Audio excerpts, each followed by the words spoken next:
हमेशा जागा रहता है। लेकिन इसका यह मतलब नहीं कि वो सोता नहीं है।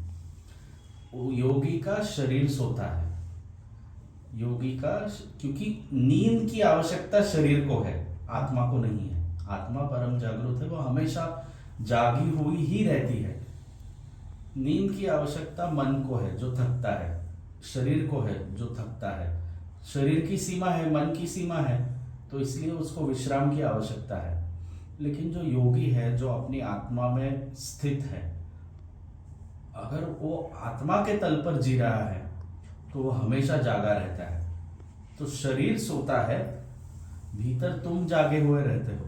अब ये बात अलग है कि योग निद्रा में इसका अभ्यास किया जाता है कि शरीर को शिथिल करते करते करते करते शरीर काम करने बंद कर देता है।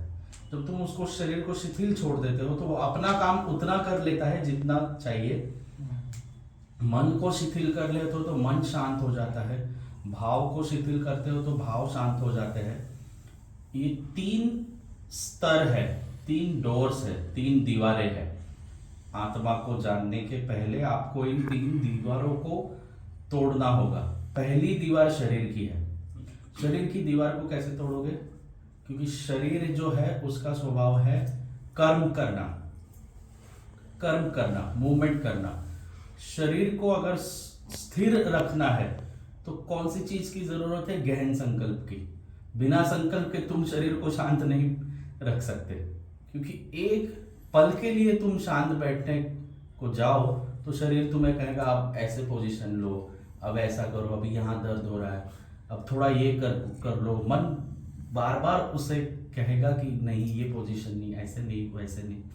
तो शरीर और मन को अगर आपको शांत करना है तो एक गहन संकल्प की जरूरत है। और संकल्प तब सिद्ध होता है जब आप संकल्प को पूरे प्राण ऊर्जा से करते हो, पूरे प्राण ऊर्जा से करते हो। अब कुछ भी हो जाए मैं शरीर नहीं हिलाऊंगा, अब जो कुछ हो जाए मैं मन में अलग अनक्षर विचार नहीं लाऊंगा, तब जाके ये दीवार टूटती है। तो गहन संकल्प का जरूरत है योग निद्रा में या भीतर जाने के लिए। तो अभी हम इस प्रयोग को करेंगे। इस प्रयोग का सबसे मूल मंत्र है कि स्वयं ही स्वयं के शरीर को सूचना देनी है, और सूचना को भाव के प्रति महसूस करना है। जैसे अगर मैं कहूँ तुम्हारे शरीर में अवचेतन मन है और अवचेतन मन तुम्हारे निर्देशों को सुनता है और सुनने के बाद उस प्रकार से रिएक्ट करता है। तुम अगर कहो शरीर को कि मैं शिथिल हो रहा हूँ तो शिथिल होना शुरू कर देता है। ये सब अवचेतन मन की धारणाएं और अवचेतन मन की खूबियां हैं। उसे तुम कहो तुम शिथिल हो रहे हो, शिथिल हो रहे हो, तो शिथिल होना शुरू कर देता है। उसी को करना है हमें। निर्देश देने हैं कि शरीर शिथिल हो रहा है, विचार शांत हो रहे हैं, और इन दोनों को करते करते करते करते आप देखोगे कि पूरा शरीर शांत हो चुका है, मन शांत हो चुका है, विश्राम अवस्था है, कोई भाव नहीं है। तो फिर भीतर निराकार में आत्मा में डुबकी लगानी है। जो होश पूर्ण जो अवस्था है उसमें विश्राम करना है, सोना नहीं है। अगर नींद लग जाए आपको तो सो जाना, भीतर होश को संभाले रखना। अगर टूट भी जाता है कहीं होश, गहरी नींद लग जाती है तो लगने दो। होश जैसे ही आता है फिर से तुम उस विश्राम अवस्था में ओंकार को सुनते सुनते उसमें लीन हो जाना। होश जैसे ही टूटेगा, गहरी नींद लग गई, लगने दो। जैसे ही होश आता है फिर से तुम आंख बंद करके निराकार को देखना है, और निराकार को देखते देख के ओंकार का अनुभव करना है। संतों ने इसे एक बहुत सुंदर शब्द कहा है। आपने कभी सुना होगा इस शब्द को, निरंकार। निरंकार सुना है? निरंकार मतलब निराकार में जो ओंकार की गूंज होती है उसे निरंकार कहते हैं।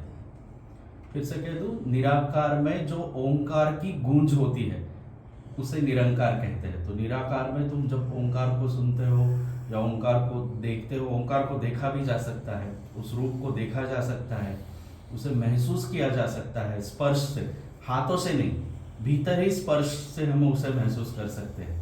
ये सब अलग अलग आध्यात्मिक जगत की कलाएं हैं। तो उसको अभी हम अनुभव करेंगे। शरीर को बिल्कुल ढीला छोड़ के शवासन में लेट जाएंगे और स्वयं को निर्देश देंगे कि शरीर शिथिल हो रहा है, मन शिथिल हो रहा है, और धीरे धीरे धीरे धीरे गहन विश्राम की अवस्था में प्रवेश करेंगे।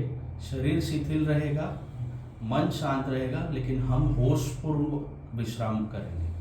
विश्राम शुरू रहेगा और तुम भी जागे रहोगे, क्योंकि जैसा मैं कह रहा हूँ, नींद की आवश्यकता शरीर को है, आपको नहीं।